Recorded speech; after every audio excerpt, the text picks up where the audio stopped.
Hi, welcome to my class. My name is Donna Harcourt. I'm a one-stroke certified instructor. I've been teaching for quite a while, probably 7 or 8 years. I have really enjoyed it. Found out the painting's my passion.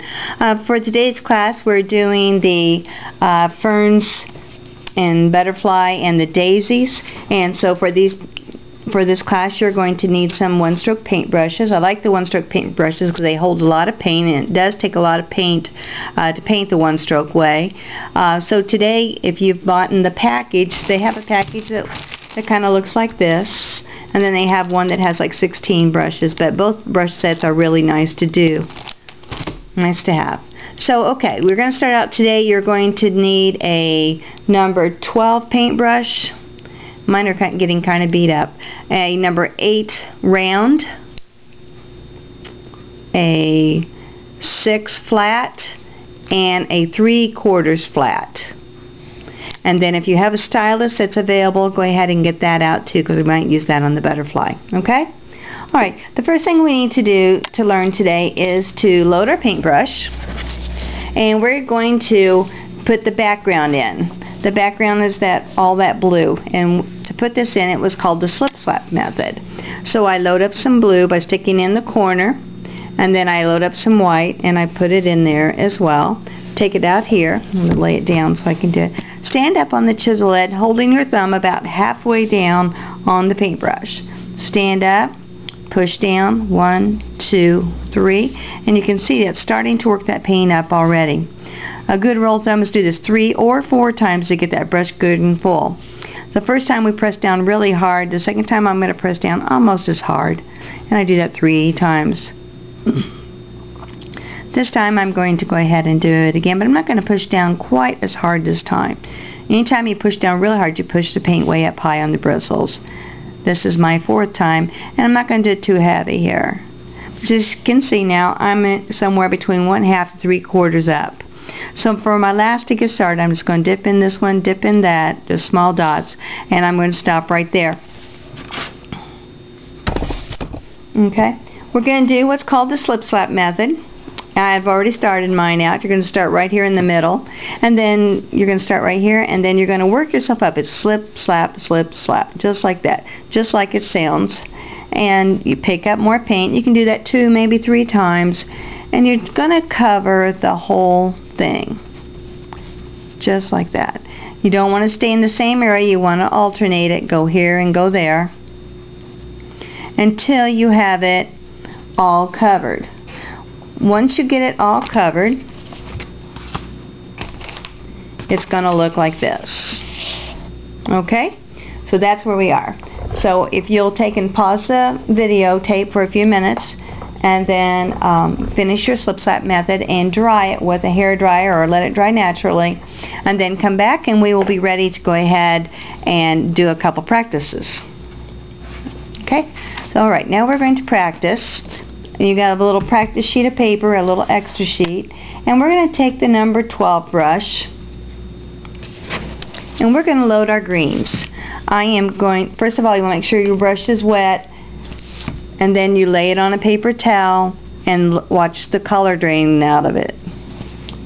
Okay, so it no longer looks wet. You know you're ready to... There's a piece of paint on there. Okay, we're going to do the same thing we did with the blue.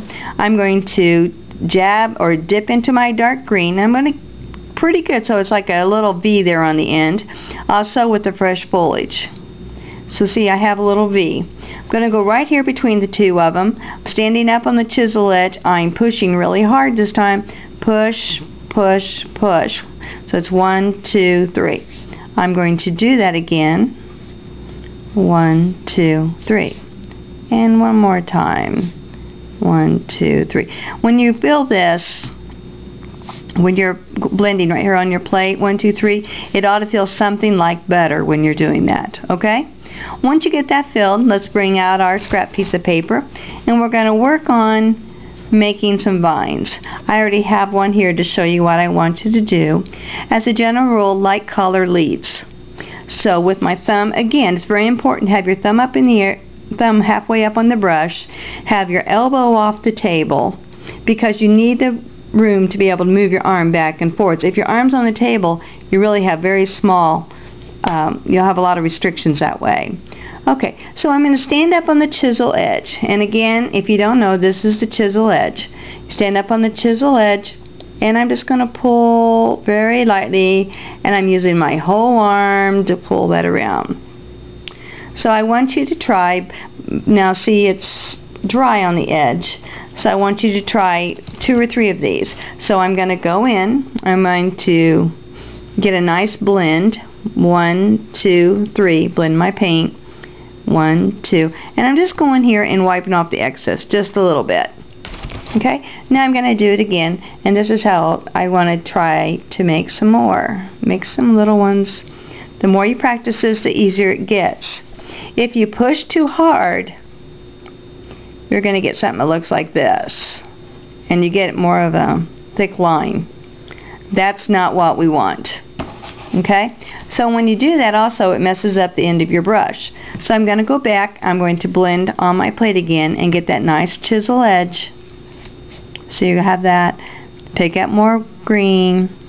I'm going to blend this one because mine's still really kind of dry. Once you've done this many times, you'll know when it's dry. Then I wiped off the excess.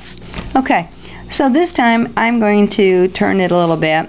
We're going to be putting these vines in right here, and it's just going to be a straight line with a curve on the end. So that's what we want to accomplish right now in our practice. We're going to stand up on the chisel edge and pull very lightly and kind of leaning my hand back as I go around the edge. And see, I get a nice little curve, but have kind of loose so we can turn it here. As opposed to turning your wrist back and forwards, turn your hand. So let's try it again. Let's pull it across here, and there we go. Some curves. Try to go the other way, and that one's a little thicker. That's okay. So just practice this for a few minutes. See how you can make that turn? If you have to roll your thumb sometimes, you have to just pull, lean back on those little tiny bristles, and get that really fine line. Okay?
Let's see the right brush I had.